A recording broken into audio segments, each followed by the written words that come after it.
The year was 1997. I was 8 years old at the time. I was heading to my favorite video store to rent one of the many games that lined its shelves. Or, well, my parents' favorite video store. Didn't really get a choice in the matter. Couldn't very much drive there myself. You did. You crazy son of a bitch, you did. As I got there, I was ready to grab the same old games. Tekken 3, Oddworld Abe's Odyssey, or something I played for a few hours before getting distracted by anything that moved in my line of sight. But then my cousin said, "Hey, have you tried this game?" I looked up, and there it was. A plain white box with a blue comment on it. It didn't exactly scream, "Pick me," like the other games did. I mean, look at Twisted Metal 2. Look at this thing. My cousin says, "Final Fantasy 7, it's really cool. You can snowboard, fly airships, ride bikes, and swing a sword 3 times your size. Look at this sword. Beautiful." I looked at him like he was crazy. How can you do all this in one game? But since he was there, I figured why not. I rented it so we could play together. Except, when I got home, he left. See you, loser. So there I was alone, with a strange new game I knew nothing about. My first RPG. I shrugged, slid the disc into the PlayStation and pressed start.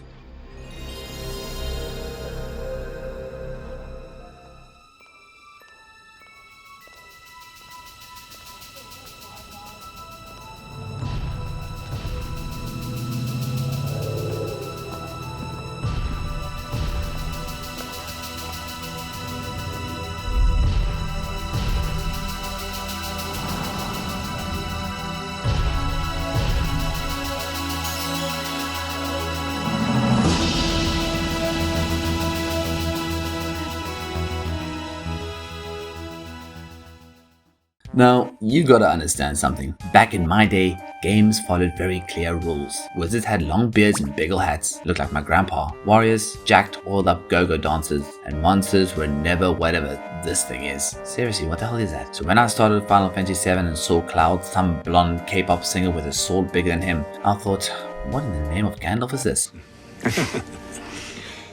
And then he cast magic.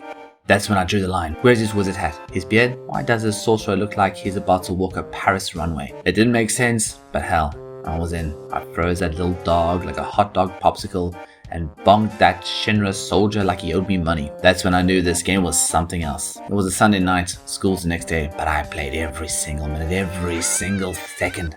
I told my friends, I daydreamed about it in class. When the weekend hit, you bet your ass I rented it again. Running through that reactor, fighting that giant ass robot, falling to my death, I was hooked. Meeting Aerith, Tifa, Barrett, spending 3 whole weeks stuck in the Shinra's tower because my 8-year-old brain couldn't solve the puzzle. It was perfect. And then that moment.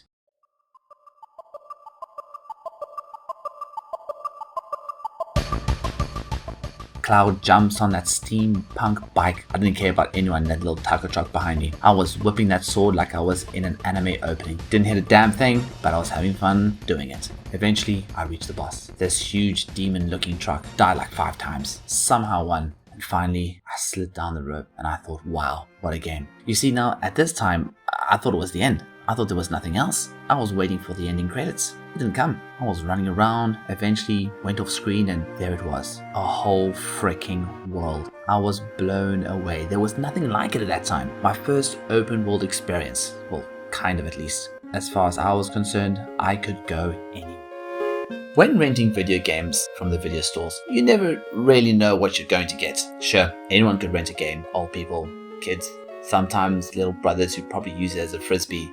Damn! So it was kind of a mystery box what you'd end up with. Sometimes the games looked great. Sometimes they'd freeze halfway through. Sometimes they just didn't work at all. Now, I got lucky with Final Fantasy. Mostly. I made it all the way to Junin, where Tifa and Barrett were taken hostage. And right when the story hit its peak, when Tifa was about to be unalived, that's when it happened. The game froze. I just sat there, staring at the screen like an idiot, watching the tiny puffs of gas float past her face, waiting for something to happen. Nothing. I must have tried that scene 20 times, opening my PlayStation, blowing into it, cleaning the disc, even, no joke, taking it with me into the bath. Hey, sometimes it worked, but this time, it did not. And that was it. My journey had ended right there. What happened to Tifa, to Cloud, Barrett? That weird cat thing. The ninja girl? I'd never know. Until about 6 months later.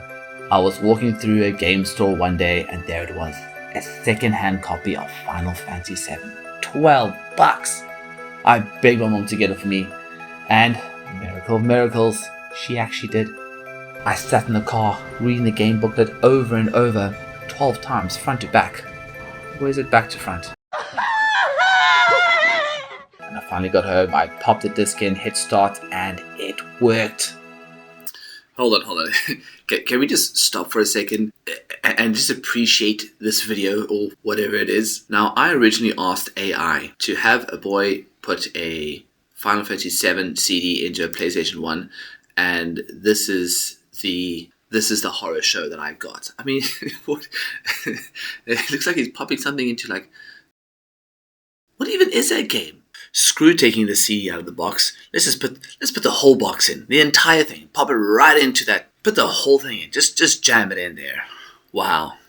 Stuff the shit out of it. I was back in, baby. The game continued, and just like that, the adventure lived on. Now, I could tell you that after that, I went to the Northern Crater, flew through the cave, and defeated Sephiroth. But truth be told, I didn't. The moment I stepped into that Northern Crater, every single monster, tall, short, fat, small, absolutely baked my beans. Those little gate-creeping, tentacle-faced creatures wouldn't even let me through the first tunnel. I must have died 20 times before I even made it past the first screen. But you know what? It didn't matter.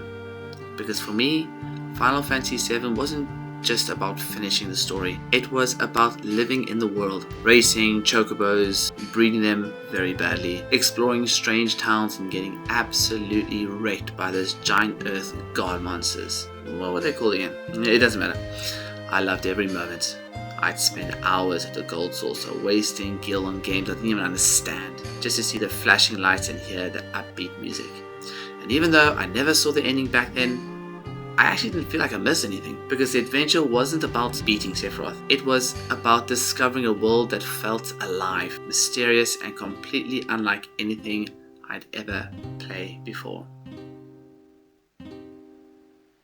10 years later, I beat it like 10 times.